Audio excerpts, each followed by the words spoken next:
mensaje anterior nosotros comenzamos este extraordinario, ese es el calificativo que le cabe, este extraordinario capítulo de Romanos 8, repleto de teología para la vida diaria en cierta manera, pero al mismo tiempo teología conceptual, pero aplicada a la vida de nosotros. Y el título del mensaje anterior fue No condenación, que es una forma resumida de decir o de usar la primera frase de Romanos 8.1, donde leemos no hay condenación para aquellos que están en Cristo Jesús. Y este mensaje sigue inmediatamente después. Vamos a estar leyendo desde el versículo 5 que yo desarrollé en la vez anterior. Y a propósito lo puse ahí para dejarlo para así se lo comuniqué a producción, porque quería que ese versículo, el versículo 5, nos diera conexión y contexto a la hora de leer esta porción. Yo he titulado este mensaje, El enfoque de tu mente determina cómo vives. Piensa eso por un momento. Piensa cómo has vivido el último día, la última semana, el último mes, el último año. La manera como tú y yo la vivimos, no importa cómo, importa, pero me refiero en este sentido, no importa cómo. Así como viviste, así estaba tu mente enfocada. No hay otra forma. La mente es el centro de operación. Ella determina lo que va a hacer si la dejamos hacer eso, porque también contamos con algo más que mi mente para poder contradecir algunos de sus impulsos. De manera que yo quisiera que con eso en mente pudiéramos leer desde el versículo 5 hasta el 15, y yo creo que eso nos va a permitir entender mucho mejor en el contexto apropiado. Escucha lo que dice el versículo 5 de Romanos 8. Porque los que viven conforme a la carne ponen la mente, esa es una palabra clave, en las cosas de la carne. Pero los que viven conforme al Espíritu, en las cosas del Espíritu.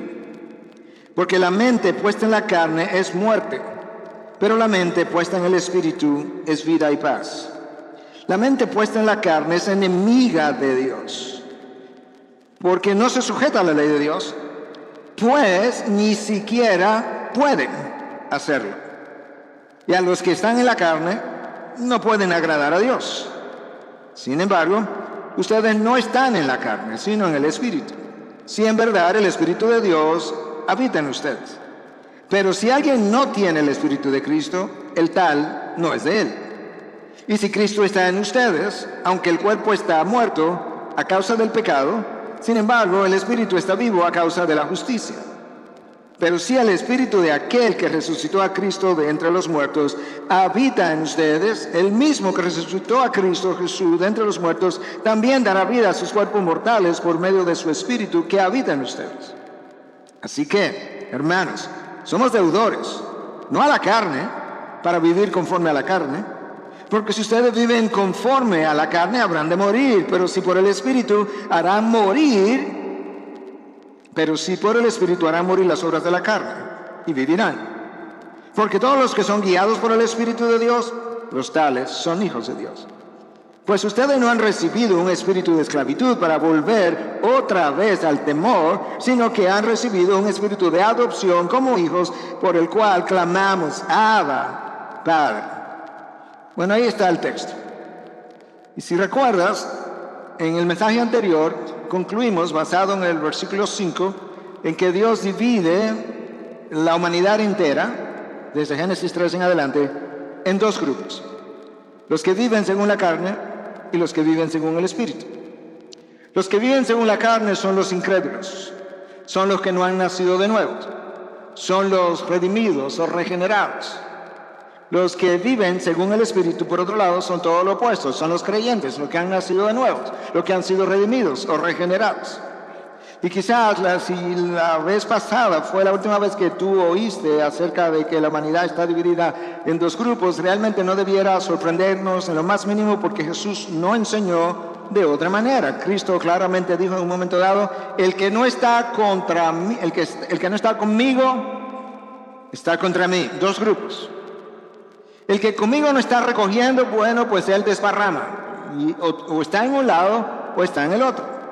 Jesús habló de que habían dos puertas por las cuales nosotros podíamos entrar. Que unos entraban por la puerta estrecha al reino de los cielos y los otros se iban por la puerta ancha a la condenación. Otra vez, dos grupos solamente. Cristo habló de que había un grupo que le llamaba Señor, Señor, pero después no hacían nada de lo que decía, de lo que Él decía, y esos iban a la condenación, lamentablemente. Pero que había otro grupo que sí hacía su voluntad y que por tanto ellos formaban parte del reino de los cielos. Dos grupos. Finalmente Cristo habló de que había un grupo que construía su casa sobre la roca y esos pues a la hora de la tormenta, que es otra forma de decir a la hora de las pruebas de la vida, pues resistían porque estaba construida sobre la roca, y eso es un grupo que termina en la vida eterna, y los otros construían sobre la arena y esos eran derribados a lo largo del camino. Y otra vez, dos grupos. Sin embargo, en la década de 1980, yo lo recuerdo vívidamente, nosotros, mi esposa y yo estábamos apenas llegando a Estados Unidos. Surgió una controversia porque comenzó un par de teólogos a enseñar que había un tercer grupo, que eso eran llamados cristianos carnales. Y estos teólogos, Charles Ryrie y Saint Hodge, del Seminario Teológico de Dallas, hablaban de estos cristianos carnales para referirse a un grupo de personas que supuestamente habían nacido de nuevo, habían puesto su fe en Cristo Jesús, pero que continuaban viviendo pecaminosamente. Para esos teólogos, de hecho, tú podías poner tu fe en Cristo Jesús sin arrepentirte y ser salvo, porque según ellos el único requisito para la salvación era poner tu fe en Jesús. Impresionante eso. Ellos también hablaban de que el cristiano no necesita necesariamente tener obras después de haber creído. Que las obras podrían llegar en algún tiempo, pero que no eran necesarias, contradiciendo precisamente lo que Santiago discutió en su tiempo y en su carta, cuando decía, si tú me dices que tiene fe y no tiene obras que enseñarme, tu fe está muerta. Bueno, esa controversia no fue pequeña, literalmente, y eso llevó a John MacArthur a escribir no su primer libro, pero el primer libro que tenía que ver con esta controversia, en 1988, que se llamó El Evangelio de acuerdo a Jesús, con la intención de contradecir justamente esa enseñanza que estaba haciendo tanto daño y para comenzar a definir mejor lo que era el señorío de Cristo. De ahí entonces que nosotros podamos ver hasta dónde llegó esto, pero no terminó ahí, eso fue perdiendo fuerza, pero en el año 2005 MacArthur otra vez escribió otro libro, se llamó El Evangelio de acuerdo a los apóstoles, precisamente porque eso no acababa de morir, y luego en el 2017 escribió El Evangelio de acuerdo a Pablo, y después escribió El Evangelio de acuerdo a Jesús, basado en el Evangelio de acuerdo a Dios Padre, basado en Isaías 53. Todos ellos con la intención de clarificar lo que es el Evangelio y lo que no es, y de clarificar lo que es verdaderamente un cristiano y quién no es, y dejar claro que hay una sola definición para el Evangelio y hay una sola definición o una sola enseñanza acerca de quién es un verdadero creyente. Nosotros hablamos de un verdadero creyente, pero en realidad no hay dos tipos de creyente, uno verdadero y uno falso. Hay un creyente, pero con la intención de diferenciar a aquellos que verdaderamente han nacido de nuevos, que se llaman creyentes, de otros que también piensan que son cristianos, pero no han nacido de nuevos. Usamos esa palabra, pero no debiera haber necesidades. En esencia, un cristiano es alguien que se arrepiente, pone su fe en Cristo Jesús como Señor y Salvador. En ese momento el Espíritu de Dios viene, regenera su alma y por tanto viene a morar en él, y a partir de esa morada en él, de manera inmediata, él comienza a producir frutos, unos más pequeños, unos más grandes a la medida que el tiempo va pasando, pero hay un cambio inmediato. Él es de ahí en adelante una nueva criatura, las cosas viejas pasaron, todas son hechas nuevas, de tal manera que Santiago estaba en lo correcto al decir que si tú dices que tienes fe, pero no vemos ningún fruto de esa morada, no creemos, él no creía, no creemos que esa fe está viva. Y Pablo está hablando aquí de esos dos grupos. Unos que tienen su mente puesta en la carne y otros caminan o andan conforme al Espíritu. Ese es el versículo 4. Versículo 5. Bueno, esos que que andan conforme a la carne tienen la mente puesta en la carne, y esos que andan conforme al Espíritu tienen su mente puesta en el Espíritu. Eso es lo que el versículo 5 nos dice. Pero de esos dos grupos sabemos otras cosas, de acuerdo a estos versículos. Y es que esos dos grupos tienen dos condiciones espirituales distintas, de acuerdo a Romanos 8:6. Uno está muerto y el otro está vivo. Y finalmente, esos dos grupos existen con relación a Dios en dos condiciones distintas. Un grupo es enemigo de Dios y el otro grupo vive en paz con Dios. Eso llevó a John Stott a decir que donde enfocamos nuestra mente juega un rol vital en nuestro comportamiento presente, pero también en nuestro destino final. En nuestro comportamiento presente, así como en nuestro destino final. Yo creo que antes de seguir desarrollando, ¿verdad?, las ideas aquí que Pablo nos dejó, debiéramos definir dos términos. Uno es la carne y otro es el espíritu. Cuando Pablo se refiere a la carne, bueno, eso es una palabra que en el original es sarx, que ha sido traducida de 12, 13, 15 formas distintas en el Nuevo Testamento.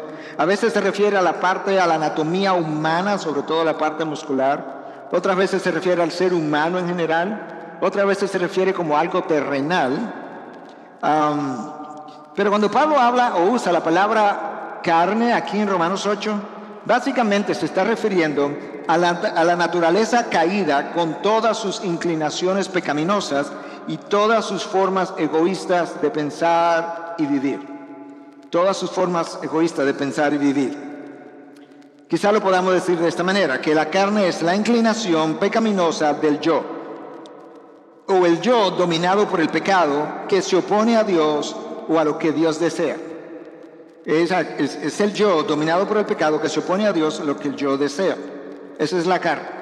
El espíritu, en Romanos 8, cada vez que Pablo habla de espíritu, con dos excepciones, que están en el versículo 15 y el 16, cada vez que usa la palabra espíritu se refiere al Espíritu Santo. De manera que con esa introducción y ese marco de referencia, yo creo que ahora podemos continuar avanzando. En el versículo 6, el 5 lo pusimos la semana pasada, simplemente lo usamos como conexión.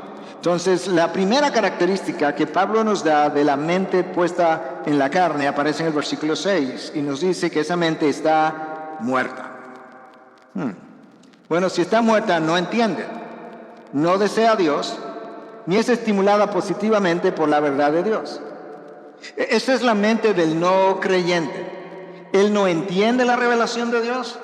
De hecho, no solamente que no entiende la revelación de Dios, el apóstol Pablo cuando le escribe a los Corintios, les dice en su primera carta que para ese no creyente, para esa mente, la predicación de la cruz, la predicación del Evangelio es necedad, de acuerdo a la traducción de la Nueva Biblia de las Américas, o locura, de acuerdo a otras traducciones. Y Pablo dice eso a los Corintios en su primera carta, se lo dice 3 veces en el capítulo 1, una vez en el capítulo 2, una vez en el capítulo 3.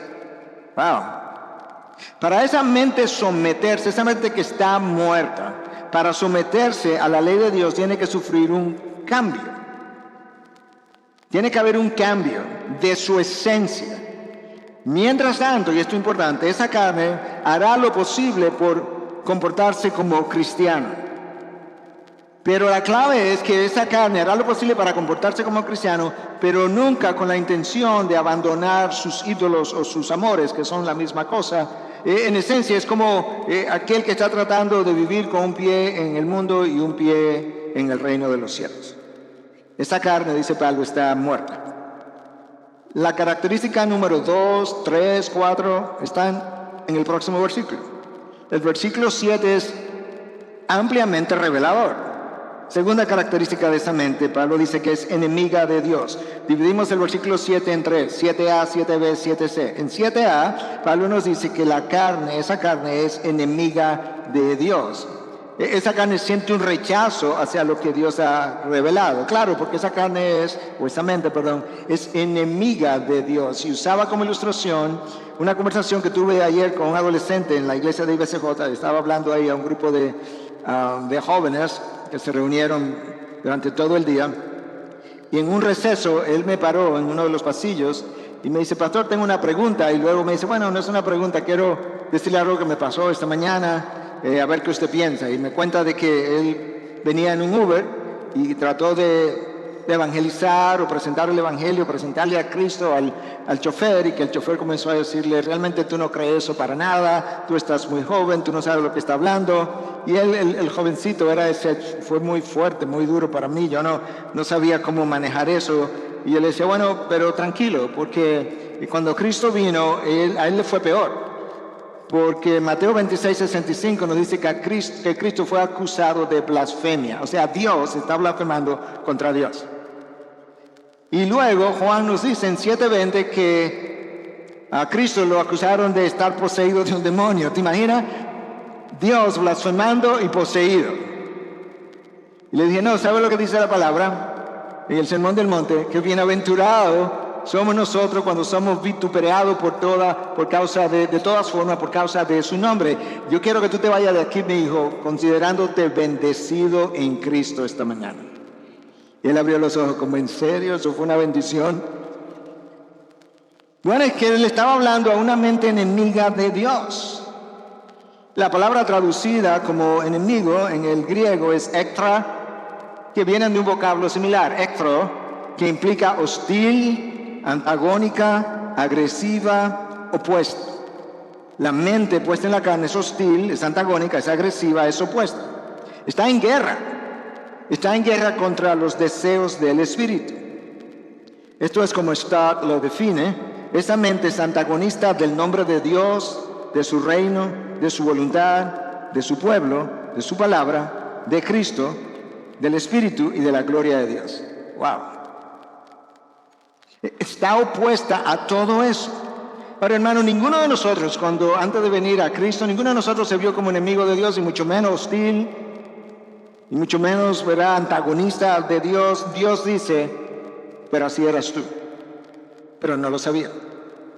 La mente de Dios piensa de una manera y la mente puesta en la carne piensa de otra manera. Ese es el origen de nuestra desobediencia. Cada vez que tú y yo hemos desobedecido, en esencia, yo dudo que al desobedecer nosotros hubiésemos dicho en la enorme mayoría de los casos, quizás en todo, que hubiésemos dicho, ay, yo no sabía que eso no se podía. No, nosotros sabíamos, pero decidimos en ese momento desobedecer a Dios porque Él piensa una cosa, pero yo ahora pienso otra cosa y por ahora yo voy a hacer lo que yo quiero hacer. Versículo 7 es extremadamente revelador, yo te decía, porque nos dijo ahora que la carne, puesta en la carne, es enemiga de Dios, es la segunda característica. Ahora la tercera característica, la mente puesta en la carne, no se sujeta a la ley de Dios. Eso es la segunda parte del versículo 7. Es rebelde, no se sujeta. El pastor Ray Stedman dice en su comentario, esa mente es abiertamente arrogante, autoritaria, jactanciosa, lujuriosa, cínica y orgullosa. Porque está centrada en el yo. Por eso nunca cede su terreno. Esa mente prefiere perder sin admitir su falta que ganar en sumisión.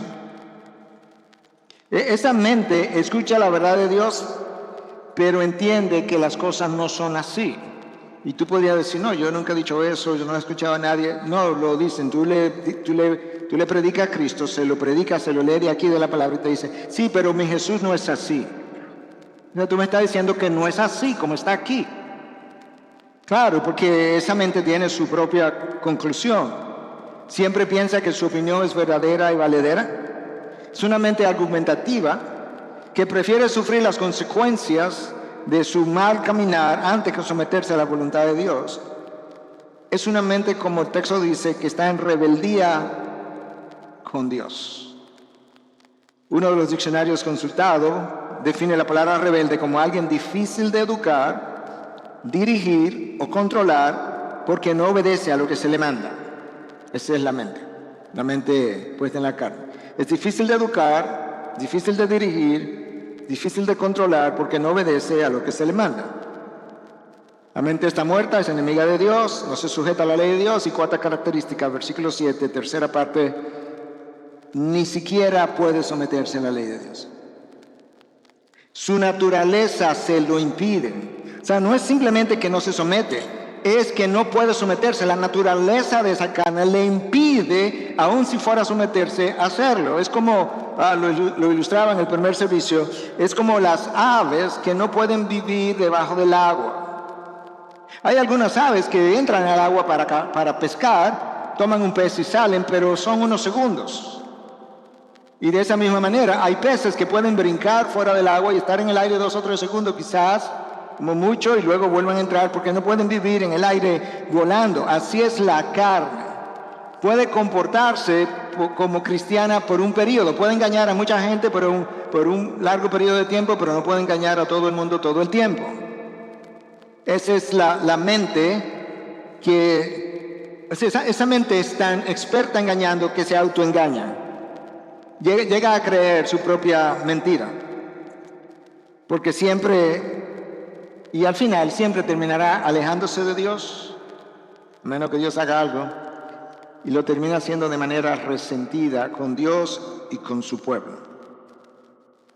El problema fue, hermano y hermana, que cuando Adán cayó, no fue simplemente que Adán quedó en un estado de rebeldía, Adán quedó en un estado de inhabilidad, con una mente muerta, con una mente enemiga de Dios, una voluntad esclavizada al pecado y un corazón de piedra, completamente inhábil. Por eso es que algunos prefieren, en vez de usar el término depravación total, prefieren usar el término inhabilidad total, porque es la verdad, es así como es. Entonces la cuarta característica de esa mente es que tiene una inhabilidad para someterse a Dios. Por eso es que nadie busca a Dios, porque somos incapaces. Fuimos incapacitados con la caída de Adán. Por eso Dios tiene que salir a buscar. La quinta característica aparece en el próximo versículo 8, y los que están en la carne no pueden agradar a Dios. No pueden. O no podíamos, si es el caso en nosotros. Esa mente puede venir a la iglesia, pero cuando lo hace no agrada a Dios. No agrada a Dios porque viene por las razones equivocadas. A veces viene para cumplir un compromiso. A veces viene para evitar el que dirán. A veces esa mente sabe, después de un tiempo, que ha pecado grandemente, su sentido de culpa le pesa mucho y viene a la iglesia tratando de encontrar algún alivio, pero como no está en la iglesia por la razón adecuada o correcta, se va igualmente cargado. Todavía más, esa mente puede leer la Biblia, puede memorizar la Biblia, pero frecuentemente la lectura de la Biblia, cuando lo hace, está tratando de encontrar razones para no sentirse tan mal. Y es esa mente, lo que ocurre en muchas iglesias, que básicamente leen, predican, enseñan los versículos que bendicen, los versículos que te prosperan, pero ningún versículo que te prohíba, o te evite, o te hable de juicio.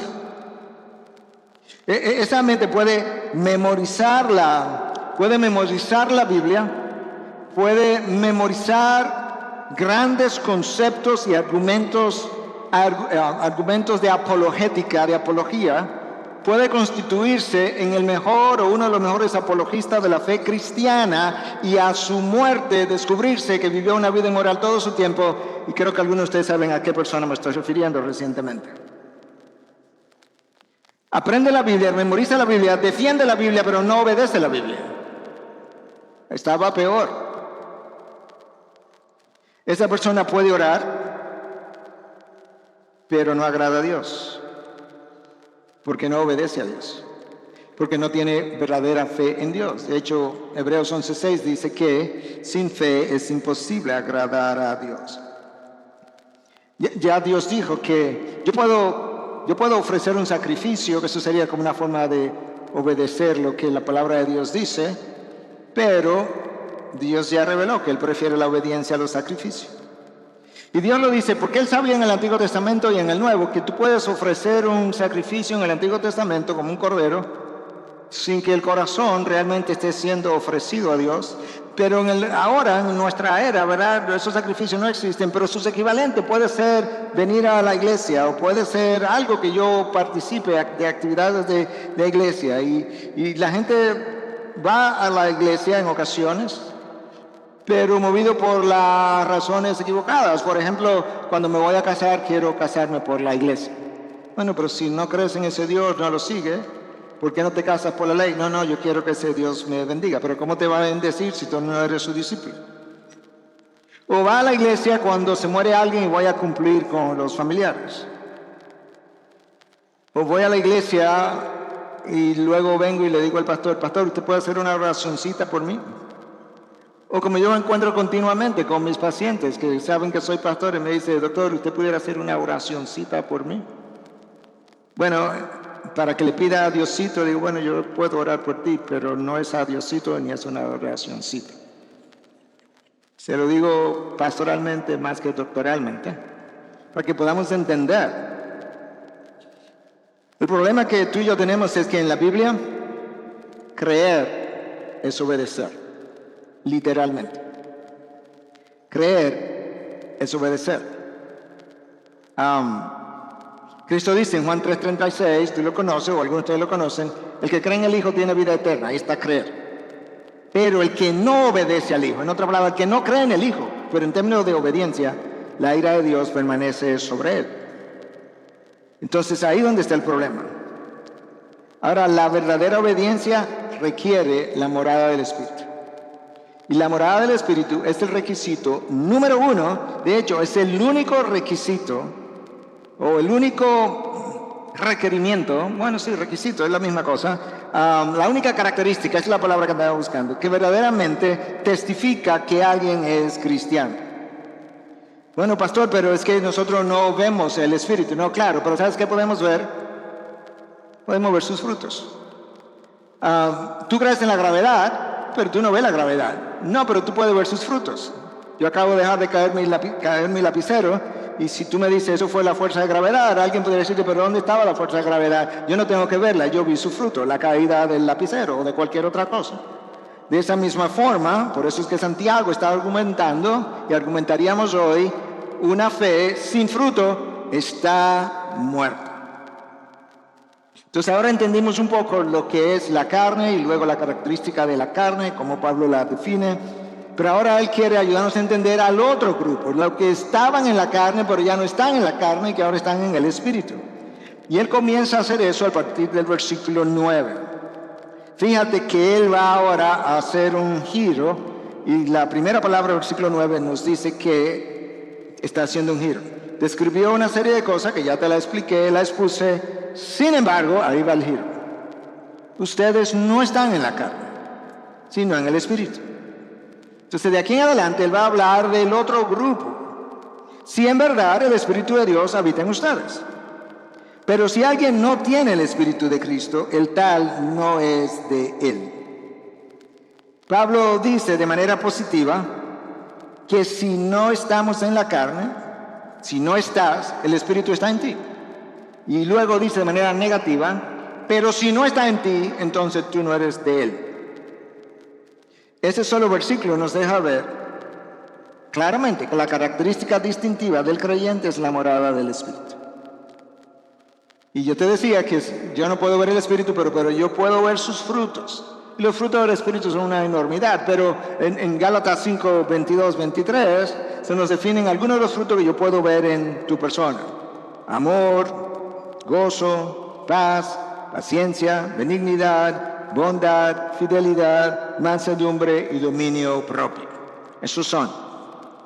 La carne no ama a nadie, la carne se ama a sí misma.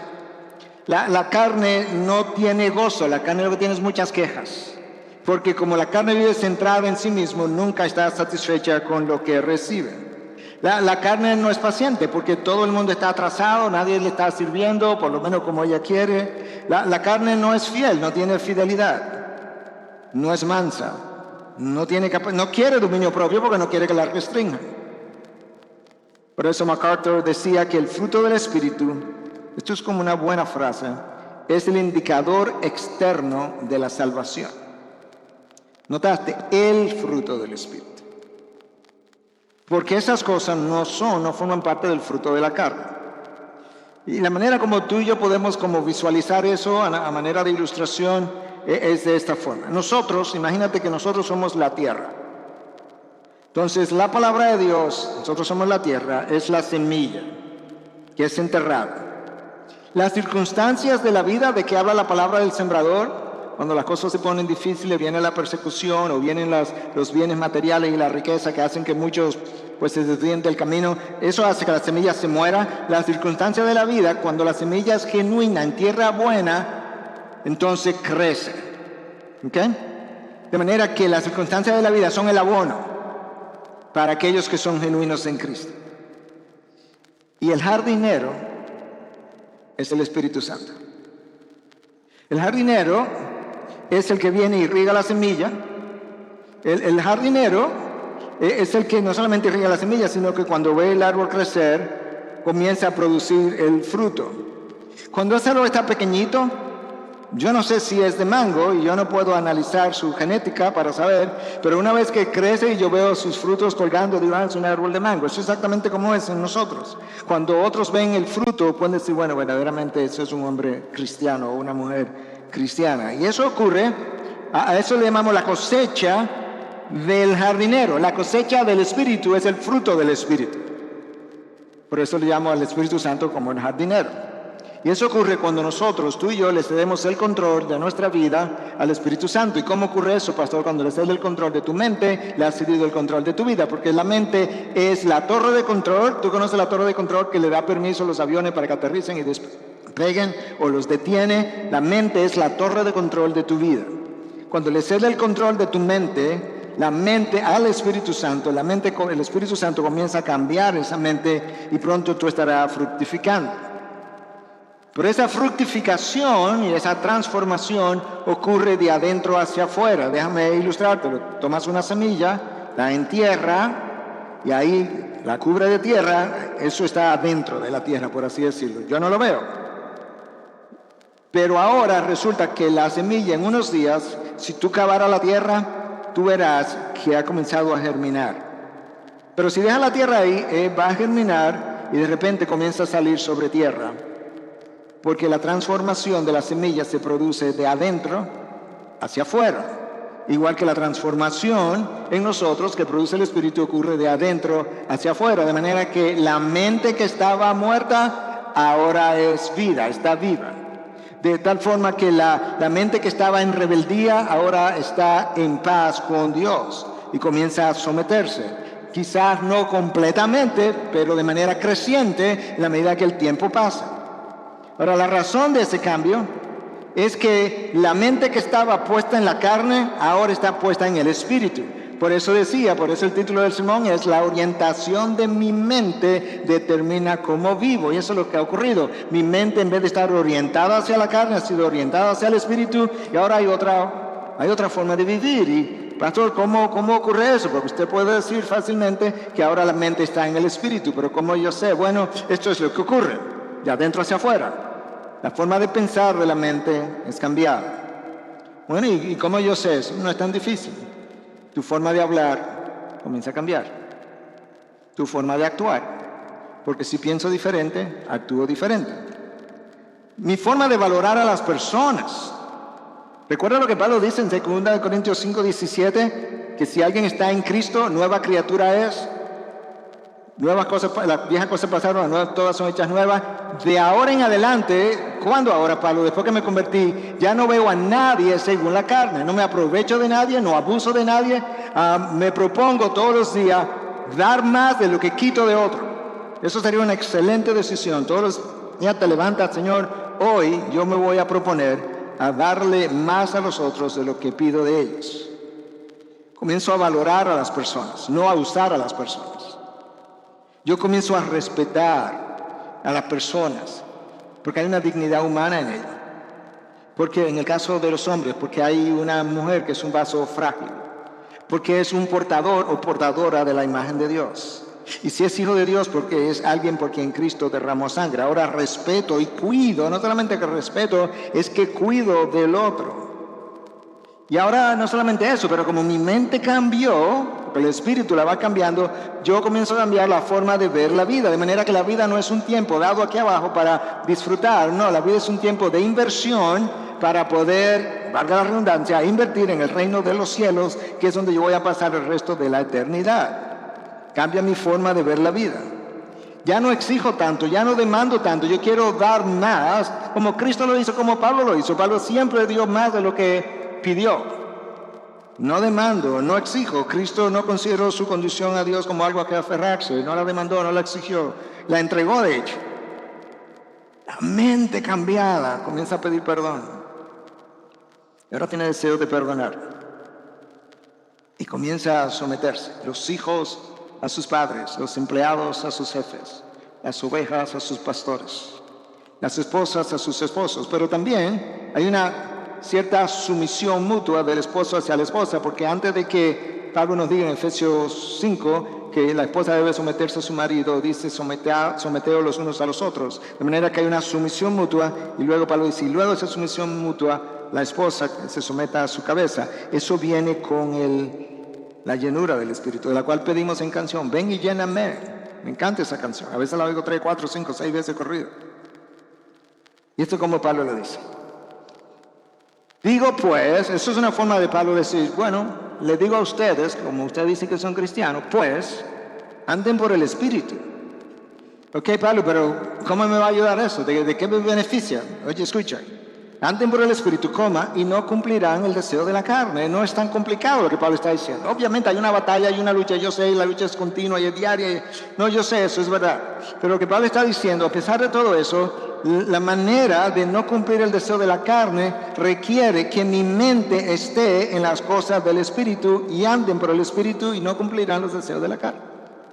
Tengo que sacar eso de mi mente, pelear eso en mi mente. Yo gano la batalla o la pierdo en mi mente.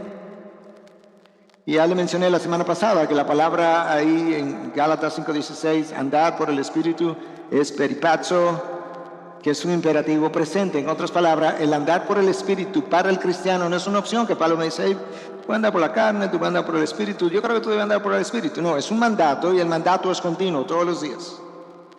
Cada minuto. Yo tengo el mismo porque es continuo, es un imperativo presente. Es una forma de vivir continua. Entonces, la característica número 2 ahora de lo que están en el Espíritu es que Él está vivo, pero lamentablemente Él tiene un cuerpo muerto. Escucha, versículo 10. Y si Cristo está en ustedes, aunque el cuerpo está muerto a causa del pecado, sin embargo, el Espíritu está vivo a causa de la justicia. Y nosotros no hemos sido glorificados todavía. Nosotros estamos vivos, no hemos sido ni siquiera enterrados. Pero los que fueron enterrados, sus cuerpos están ahí deteriorándose. Pero llegará un momento en que los sepulcros se abrirán y el mismo Espíritu que levantó a Cristo de entre los muertos va a levantar mi cuerpo de el sepulcro donde yo esté. En el interín, Pablo lo que nos está tratando de decir, mira, tú estás vivo en el Espíritu, pero no olvides que tú tienes un cuerpo muerto, un cuerpo que tiene deseos y que esos deseos pues te llevan a hacer cosas que no debiera hacer. El cuerpo está muerto a causa del pecado. Eso fue exactamente lo que Pablo dijo en capítulo 7 de Romanos, que ya lo vimos, en 7:22, que en mi interior yo me deleito en la ley de Dios, en mi interior. Próximo versículo, 7:23. El problema es que yo al mismo tiempo veo otra ley. Recuerda que dijimos en el mensaje anterior que cuando Pablo usa la palabra ley en ese contexto se está refiriendo como a un impulso. Veo este otro impulso en los miembros de mi cuerpo que me hace guerra contra la ley de mi mente, que son los pecados de la carne. Pero va a llegar un tiempo, dice Pablo en el versículo 11, que el espíritu de aquel que resucitó a Jesús de entre los muertos, que habita en ustedes, ese mismo espíritu que resucitó a Cristo de entre los muertos, también dará vida a sus cuerpos mortales por medio de su espíritu que habita en ustedes. Estamos muertos en delitos y pecados, vinimos, fuimos regenerados, pero eventualmente el cuerpo entonces será glorificado. Y ahí yo creo que cuando nuestros cuerpos se estén levantando, quizá podamos decirnos en el aire, dame 5, finalmente ya estamos libres de pecado, de influencias del pecado. El cuerpo que fue enterrado en debilidad ha resucitado en poder, el que fue resucitado en corrupción ha resucitado en gloria. Gloria a Dios, aleluya. Número 3, característica número 3 de lo que está en el Espíritu. Si tú estás en el Espíritu, tú eres un deudor, pero no a la carne. Escucha, versículo 12. Así que, hermanos, somos deudores, no a la carne, para vivir conforme a la carne. O sea, la inferencia aquí es que tú eres un deudor, pero no a la carne, que está claramente dicho, pero la inferencia es, tú eres un deudor del Espíritu. Yo no sé por qué le pagamos intereses a la carne, porque yo no le debo nada a la carne. No le pague ITEVIS a la carne, que tú no le debes nada a la carne.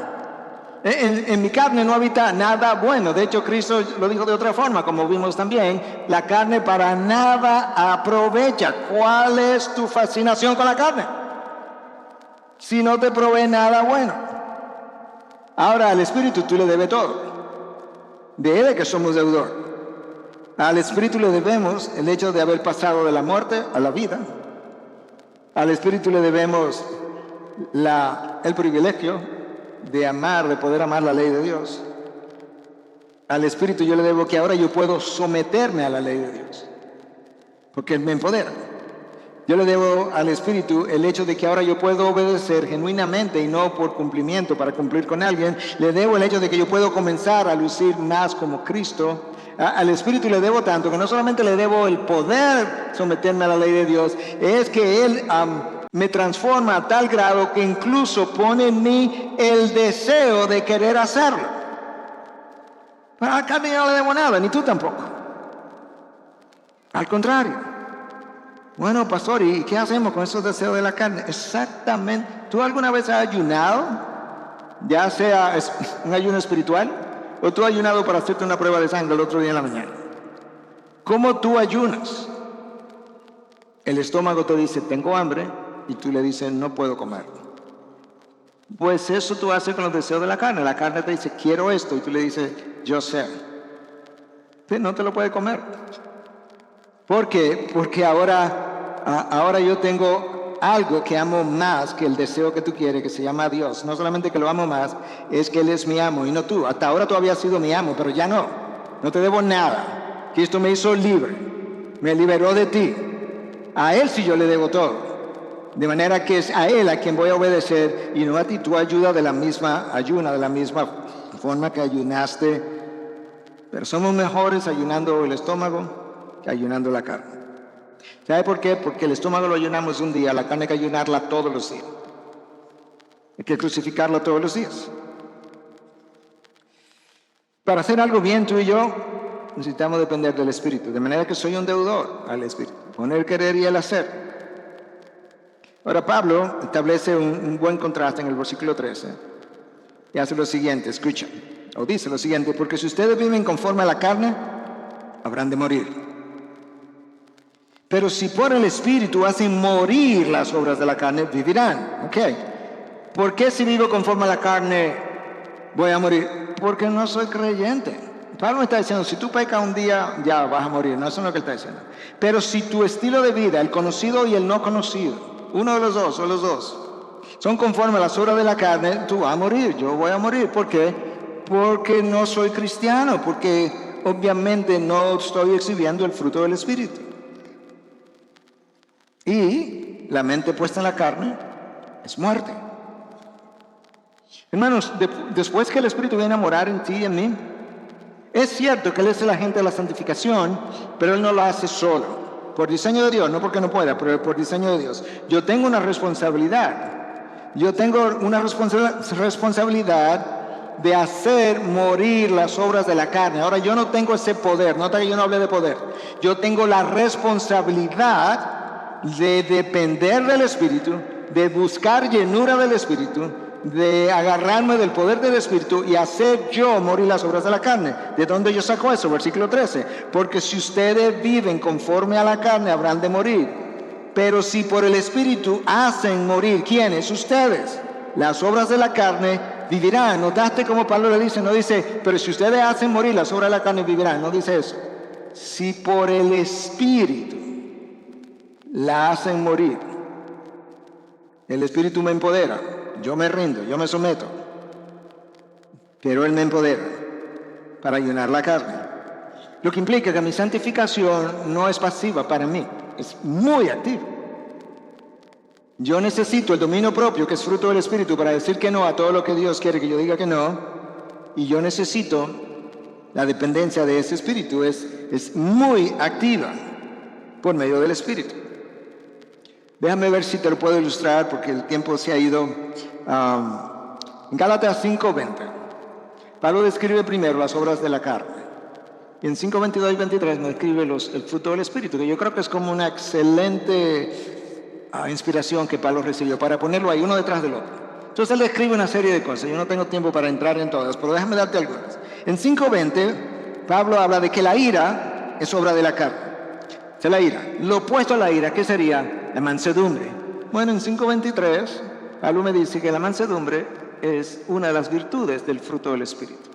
En otras palabras, cuando yo no estoy controlando mi ira, hey, el yo en ti o en mí no se está sometiendo al Espíritu, porque no se está oponiendo a la producción de la mansedumbre en mí.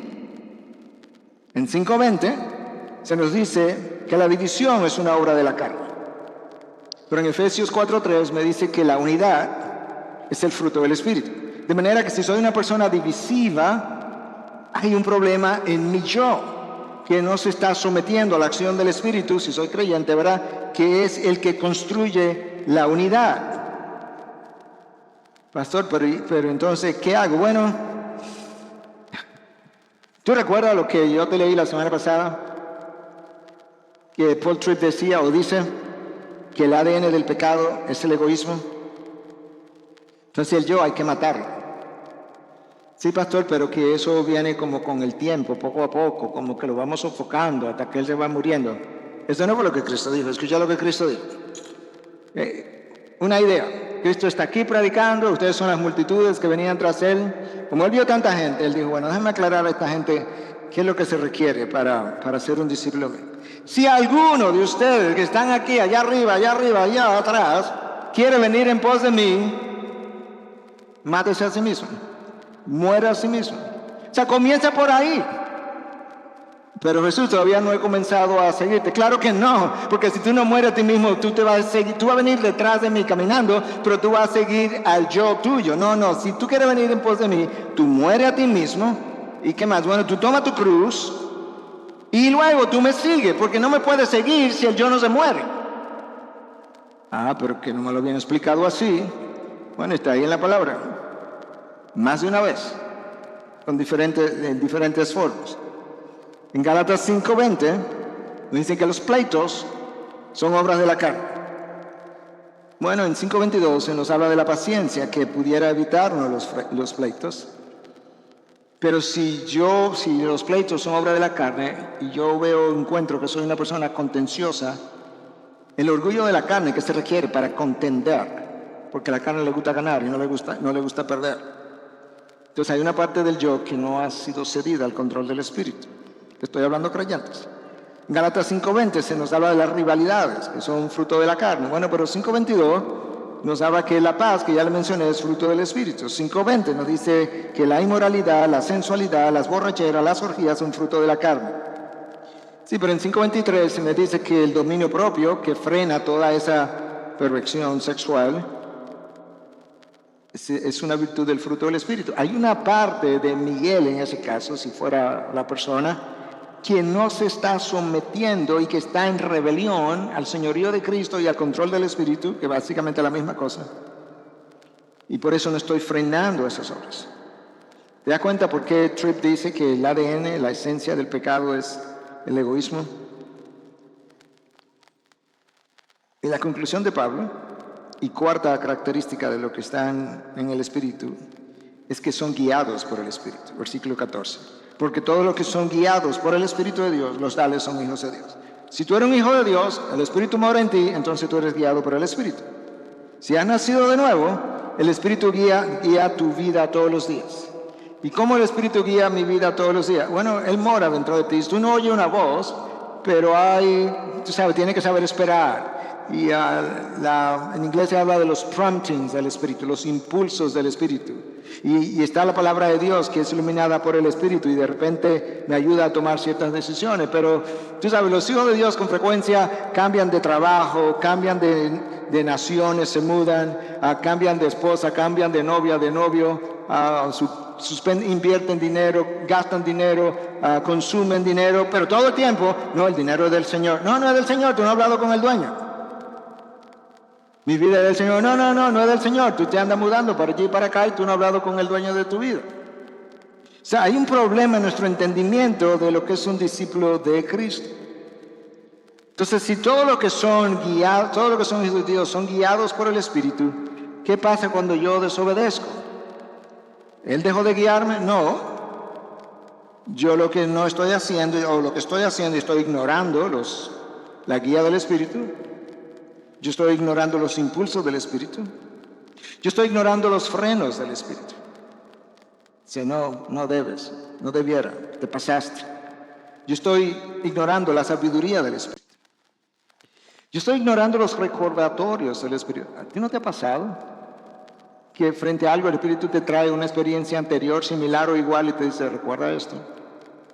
Recuerda lo que pasó. Recuerda las consecuencias. Y si no es tuya, te trae una consecuencia de alguien o algo en la Biblia y te dice, mira a ver.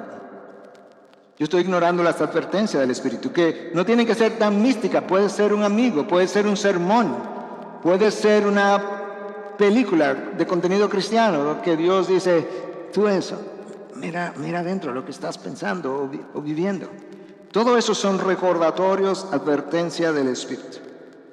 Yo mencionaba Por su causa, en el cierre final, bueno, si era el cierre era el final, obviamente, es un pleonasmo, pero en el cierre, borré la palabra final, hablando de cómo terminar bien la carrera, es como esto, y usé la experiencia del Titanic. El Titanic se hundió.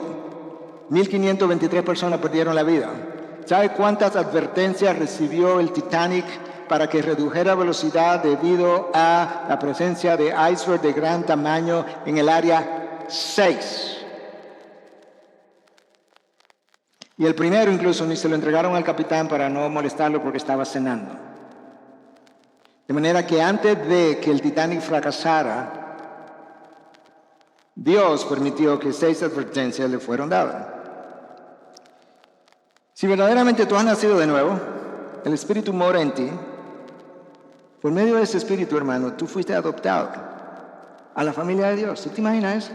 Tú eras esclavo y ahora tú puedes sentarte a su mesa. Tú eras hijo de ira y ahora eres hijo de Dios. Tú estabas perdido en el mundo y ahora estás encontrado en el reino de los cielos. Tenía un corazón de piedra y ahora tiene un corazón de carne. Tu mente estaba en tinieblas y ahora tiene luz. Tu voluntad estaba esclavizada al pecado y ahora tú eres libre. Yo no creo que nosotros entendemos los privilegios que nosotros disfrutamos. Yo estaba en el fango, yo también, hermano, en el fango del pecado, y Dios vino con la sangre de Cristo y me limpió y me dejó blanco como la nieve. En esas circunstancias, el Dios de gloria, déjame leértelo, lo escribí esta mañana en la madrugada todavía. En esta circunstancia, el Dios de gloria, amado infinitamente por su Padre, que disfrutaba del amor y la adoración de todo el ejército celestial, vestido de gloria, un día no consideró nada de eso como algo de qué aferrarse. Decidió dar más de lo que iba a demandar y se hizo hombre. Y luego se hizo siervo de los hombres, para finalmente ser acusado por los hombres y pasar a ser la burla de los hombres y la persona maldita por Dios en un madero, como decía la ley. Todo hecho con una sola intención, de que el verdadero acusado y culpable y digno de condenación pudiera pasar a ser adoptado por Dios y pudiera pasar a ser coheredero con Él para el resto de la eternidad. ¿Tú te imaginas eso? Hermanos, piensa por un momento. Dios no ama a Cristo más que a ti si tú eres su hijo. Eso te puede chocar, pero Dios ama infinitamente, todo el tiempo.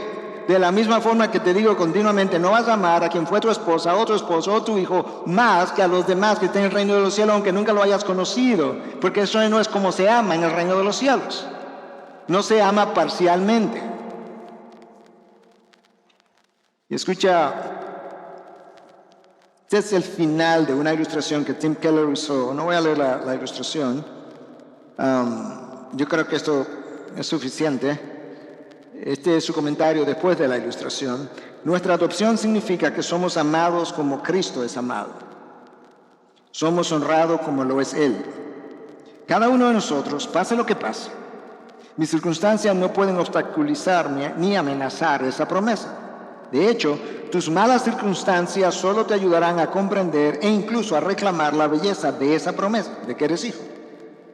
Cuanto más vives quien eres en Cristo, en realidad más te vuelves como Él. Pablo no te promete mejores circunstancias de vida. Él te promete una vida mucho mejor. Claro, Cristo es quien hace la promesa. Pero Él te promete una vida de grandes cosas. Él te promete una vida de alegría. Él te promete una vida de humildad. Te promete una vida de nobleza. Te promete una vida que durará para siempre, para la eternidad. ¿Te imaginas? Yo le decía a los adolescentes ayer, ¿cuál es el afán de vivir 70, 80, 90, 100 años para los placeres de la carne, disfrutando aquí y pasar ese pedacito de tu existencia diminuto y pasar luego el resto de la eternidad en una condenación eterna de donde jamás puedes salir, en ausencia de Dios y en dolor físico o emocional, de cualquier forma que sea? ¿Cuál es ese afán? Tienes que aprender a medir la vida de otra forma. Y lo mismo tengo que decírmelo yo todos los días. Cristo te compró para otra vida. Te trasladó a otro reino. Te dio otro poder. Te cambió la mente. Y ahora nosotros podemos cantar y luego ir a vivir y decir, viviré para honrarle solo a Él. Y luego que cuando tú quieras hablar con Él, ¿tú te imaginas? Si tú quisieras hablar con el presidente de esta nación que es pequeñita, olvídalo, no lo va a conseguir, porque a menos que tenga contactos y tenga personas muy cercanas a Él. Imagínate si quieres hablar con el presidente de Estados Unidos, mucho menos. Pero tú puedes hablar con el creador del universo el día que tú quieras, cuando tú quieras, en el lugar que tú estés, en la posición que tú estés, y puedes decirle, Abba, Padre. Y Él te va a decir, dime, mi hijo, ¿qué necesitas? ¿Qué quieres? ¿Te imaginas? Yo no creo que nosotros tenemos la más remota idea de lo increíble que es ese privilegio. Sobre todo cuando estaba perdido en tus propios delitos y pecados, y yo también. Padre, gracias. Porque tú sabes que nosotros no tenemos la más mínima idea de lo que tú nos has regalado en Cristo. Y aún así, yo ni sé por qué tú nos amas tanto como nos amas. Pero me voy a corregir. Yo sé por qué tú nos amas tanto como nos amas. No por nosotros, sino porque tu amor depende solamente de ti. Y ese es el corazón tuyo. Un corazón que ama a los suyos. Un corazón que nos dio su imagen y tú amas tu imagen. Y como nosotros arruinamos tu imagen, tú has enviado a tu Hijo a redimir tu imagen que tú amas. Y que es lo único que merece gloria. Tu imagen, tú, no nosotros. Nosotros somos un reflejo. Fuimos hechos a tu semejanza, no igual que tú. Pero eso es un enorme privilegio. Todos los días yo podría contar mis bendiciones y tendría que decir, ¿quién soy yo para que tú cuides de mí? ¿Quién soy yo para que me hayas bendecido de la forma que me bendijiste en Cristo? ¿Quién soy yo para que me cuides todos los días con tus ojos puestos en mí? Oh Dios, permite que tu pueblo pueda aquilatar lo que tu palabra dice acerca de nosotros. Déjanos ver la ruina y luego déjanos ver la gloria. Déjanos ver la ruina en que Adán y Eva nos metieron, pero luego déjanos ver la gloria en Cristo. Y recuérdanos que lo que perdimos en Adán, o mejor dicho, lo que ganamos en Cristo, es mucho más que lo que perdimos en Adán. Gracias por tan grande privilegio. Su pueblo dice, amén, amén.